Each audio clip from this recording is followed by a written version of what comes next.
అన్నీ సంజయ్ దత్తుని ఎందుకండి అండాశైలు? పెట్టారు అప్పుడు. అంటే తీవ్రవాద కార్యకలాపాలకు అతను ఊతం ఇచ్చాడు, ఇంకోటి ఇంకోటి. దారుణం అది. అతని దగ్గర ఒక మిషన్ గన్ను, ఆ మిషన్ గన్ అతను యూజ్ అవును, చేయలా, యూజ్ చేయలా. కరిగించాడు. అవును, అంటే ఆయుధ చట్టాల్లో ఎన్ని కొన్ని చట్టాలు కొంచెం కఠినంగా ఉంటాయి. కరెక్ట్. సో ఆ విధంగా జరిగింది. సునీల్ దత్ కొడుకు కదండి ఆయన. ఉండొచ్చు, ఏం చేస్తాం, కొన్ని సమయాల్లో కర్మను ఎవరు తప్పించుకోలేరు. ఇంకోటి బెంగళూరులో పరప్పన అగ్రహారం జైలు అని ఒకటి ఉంటుంది. అవును, దాని కెపాసిటీ ఎంత గురుగారు? అది చాలా తక్కువ కెపాసిటీ, కానీ అత్యంత రద్దీ జైలు ఏది అంటే మనకు తెలిసిన సౌత్ ఇండియాలో. అవునా? సౌత్ ఇండియాలో పెద్ద రద్దీ జైలు ఏంటంటే అదే పరప్పన్. ఆడ ఉండాల్సినటువంటి ఖైదీల కంటే దాదాపు 25%, 30% ఎక్కువ మంది ఖైదీలు ఉన్నారు. మరి దానికి మనం ఏం చేయలేము.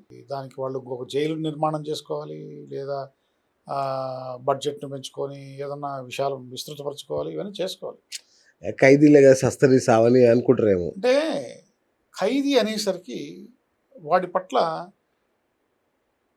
ఇతర ప్రజలకు ఒక వ్యూ మారిపోతుంది. అది సానుభూతి ఉండదు, అసలు సానుభూతి ఉండదు. వాడు ఖైదీ ఎలా కాబడ్డాడు, వాడిని ప్రేరేపించినటువంటి అంశాలు ఏంటి, ఇవన్నీ ఆలోచన చేసి వాని పట్ల మనం ఏదైనా చేద్దాం.